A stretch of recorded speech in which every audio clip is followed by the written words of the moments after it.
While many live on farms, nearly two-thirds of the region's people live in towns and cities. Some of the larger-sized cities include Cleveland, Columbus, and Cincinnati in Ohio, Detroit and Lansing in Michigan, Indianapolis, Indiana, Chicago and Springfield, Illinois, Milwaukee and Madison, Wisconsin, Minneapolis, St. Paul, Minnesota, Omaha, Nebraska, Topeka and Wichita, Kansas, and Kansas City and St. Louis, Missouri.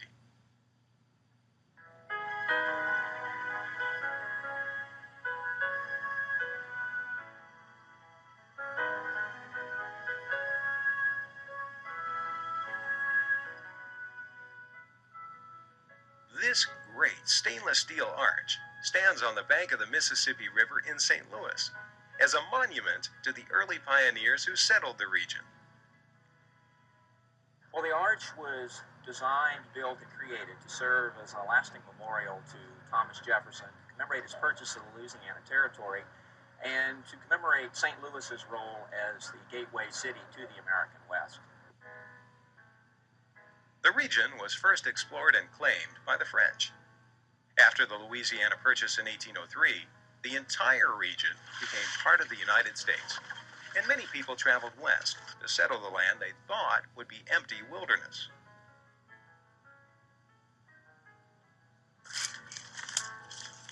The most famous route west was the Santa Fe Trail, which started in western Missouri. It ran all the way to New Mexico, but many people stopped along the way to start a farm. The U.S. government gave them the land for free and called it homesteading.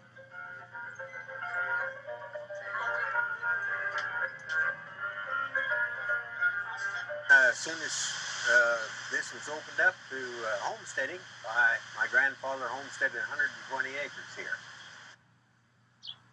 This is Fort Larned, built along the trail in Kansas. As it was established in 1859 to protect the mail and the travelers along the Santa Fe Trail. Now the settlers needed protection because the land was anything but empty wilderness. It was home to many thousands of Native Americans who had lived across the entire region for hundreds of years.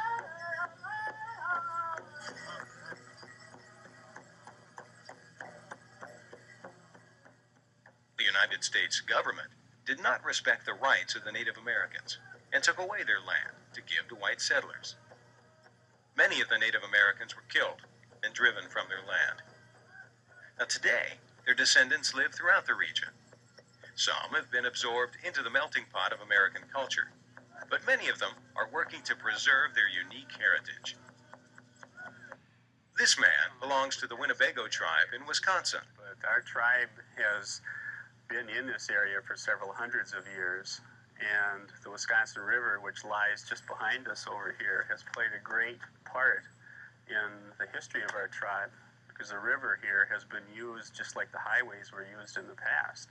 We used it for a source of transportation and commerce in the years past. We have many villages around this area. Historically, they're documented from an archaeological standpoint. Native Americans are only one of many ethnic groups living in the Midwest and Great Plains region. Immigrants came here from all over the world.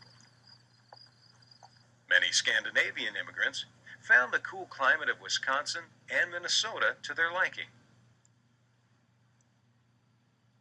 Cleveland, Ohio is a typical city of the region where one can find many different ethnic groups. It's easy to find German influence.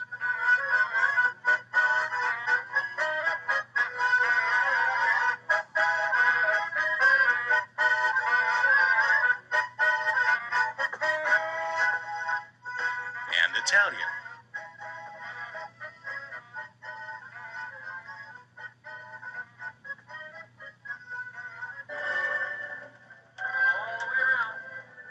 And how about Lithuanian? Lithuania is a very small country in Europe, but immigrants came to this region from just about everywhere.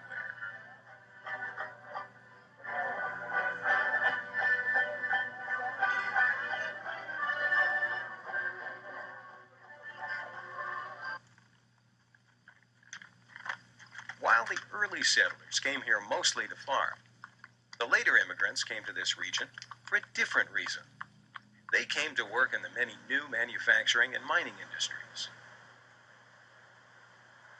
A large part of the nation's manufacturing base grew up in the Midwest and Great Plains region, for many of the same reasons that it became the nation's breadbasket.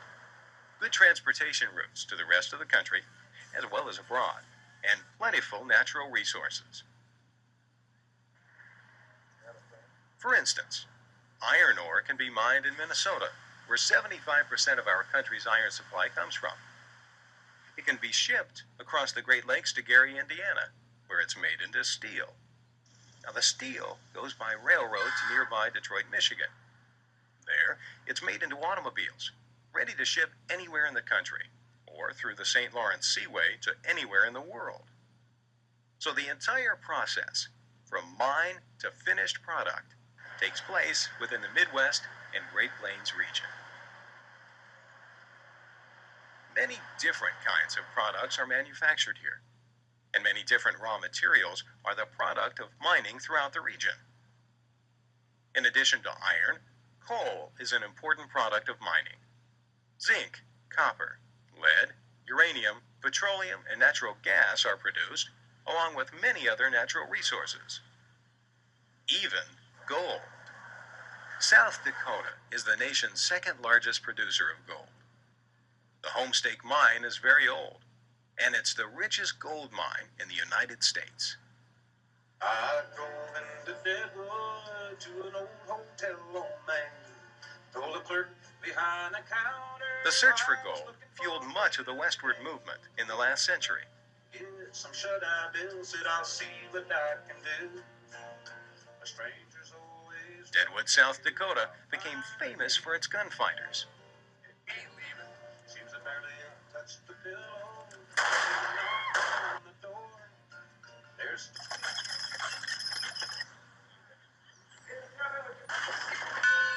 But most people of the Midwest and Great Plains region in the last century were engaged in commerce, agriculture, and manufacturing. Dearborn Village in Michigan preserves some of the past. The bicycle makers who worked in this shop would later go on to invent the airplane. Craftsmen working in the Amana colonies in Iowa began manufacturing high-quality furniture and appliances over a century ago. The region has produced more than its share of famous people. Abraham Lincoln lived in this house in Springfield, Illinois. A house divided against itself cannot stand. I believe this government cannot endure permanently half slave and half free. Mark Twain lived in Hannibal, Missouri, where he wrote about Tom Sawyer and Becky Thatcher. Henry Ford not only built cars, he pioneered the modern production line method of manufacturing, which turned Detroit into the automobile capital of the world. Detroit is typical of the many industrial cities of the region, manufacturing centers located on waterways. The nearby University of Michigan is also typical of the high-quality universities of the Midwest and Great Plains region. Despite seemingly endless vistas of flat and rolling plains, the region has many areas of natural beauty and unique geographic formations. This area is known as the Wisconsin Dells. In southern Missouri, the Ozark Mountains are not tall, but provide a natural area of great beauty. And they seem to have inspired the local culture.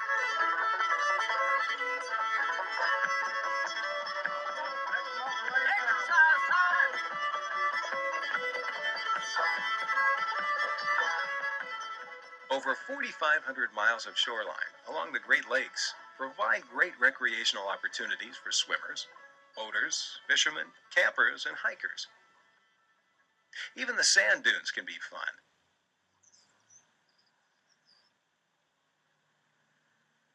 The northern parts of Michigan, Wisconsin, and Minnesota are covered with thousands of small lakes and streams. Canoeists and wilderness campers come from all over the country to enjoy the Boundary Waters. On the western edge of the region, the foothills of the Rockies begin to rise. The Black Hills of South Dakota have been the home of many Native American Indians. One sculptor and his family are attempting to honor Native Americans by carving a giant statue of Chief Crazy Horse out of this mountain. Another mountain nearby has already been carved into a monument. Mount Rushmore carries the faces of 4 presidents of the United States. Can you name them?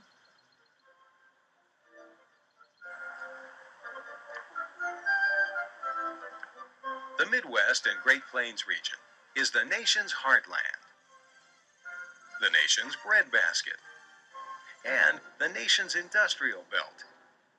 It's been an important part of our country's economy for nearly 2 centuries. Its many modern cities have grown up on the shores of the Great Lakes and along the banks of the country's greatest rivers. Rich topsoil for farming, close proximity to the rest of the nation, and excellent transportation routes to foreign countries have helped trade and commerce to flourish here. Much of the nation's industrial might is centered in the Midwest and Great Plains region. The presidents who look down upon the country from Mount Rushmore are looking down upon a land that is in many ways the true heartland of our country.